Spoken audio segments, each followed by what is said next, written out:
प्रत्येक गणिताचा अर्थ सांगतोय बाळांनो, लक्ष काळजीपूर्वक ठेवायचं. Okay. Practice set 2.1. Write any two quadratic equation. कोणतेही दोन क्वाड्रॅटिक इक्वेशन लिहा. म्हणजेच काय, त्याचा इंडेक्स 2 असला पाहिजे, व्हेरिएबल एकच असलं पाहिजे. अशी दोन पॉलिनॉमियल क्वाड्रॅटिक इक्वेशन लिहा. 5y² - 1y + 10 = 0 and 3x² - 4x + 8 = 0. दुसरं कोणतंही लिहू शकताय बाळांनो तुम्ही.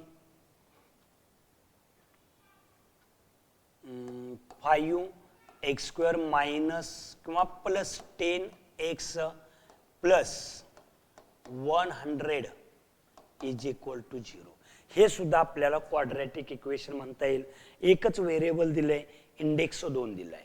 मग तुम्ही कोणतीही इक्वेशन त्यांना लिहून दिली तरी चालेल. किंवा काही विद्यार्थ्यांच्या शंका असतील,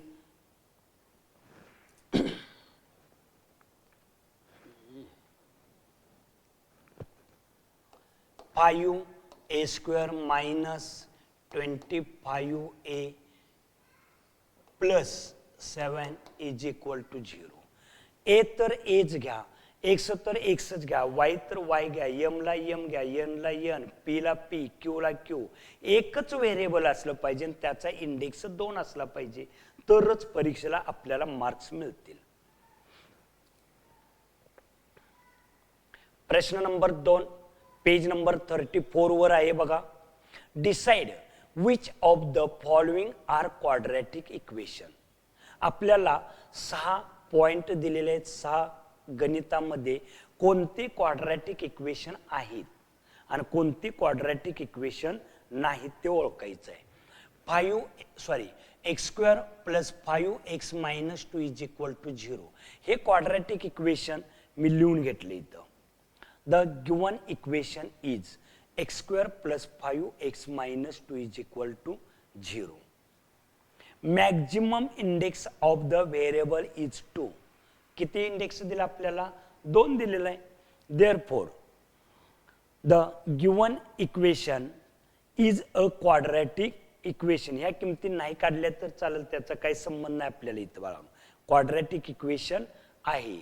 2 नंबर घेतलेला आहे बघा इथं.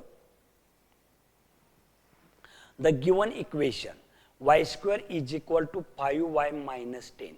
याला जर तुम्ही स्टँडर्ड फॉर्म तयार केला, काय होणार इथं? y², याला अलीकडे ट्रान्सफर केलं 5y, त्याला पण बरोबर चिन्हाच्या अलीकडे आणलं, मायनसचं प्लस झालं, बरोबर 0. हे प्लस होतं, त्याचं मायनस झालं.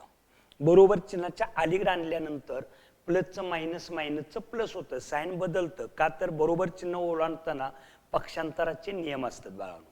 म्हणजे हे सुद्धा आपल्याला क्वाड्रॅटिक इक्वेशन आहे. Maximum index of the variable is 2.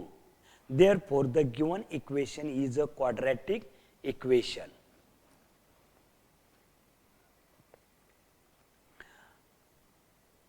Number 3, given equation. आता इथे इक्वेशन तयार करून घेतलं पाहिजे. हाय असं आपल्याला सांगता येत नाही. इक्वेशन सोडवून देतो मी.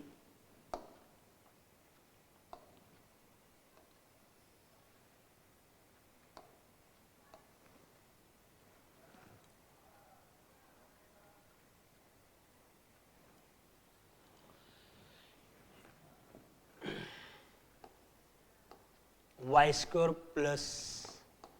1/y = 2. 2 अपूर्णांकांची बेरीज आहे, छेद समान नाहीत. मग छेदांचा गुणाकार छेदात लिहायचा. y=y, तिरका गुणाकार y² × y म्हणजे y³ प्लस y=1 y³ + 1. याने इकडे गुणलं 2y, त्याला पुन्हा ट्रान्सफर करा. y³ - 2y + 1 = 0. मॅक्झिमम इंडेक्स आपल्याला किती पाहिजे? 2 पाहिजे. इथे इंडेक्स किती आला? 3. मग हे क्वाड्रॅटिक इक्वेशन आहे का? नाही. Y square minus 2y plus 1 is equal to 0. Maximum index of the variable is not 2. 2 नाही, तो 3 आहे. Therefore the given equation is not a quadratic equation.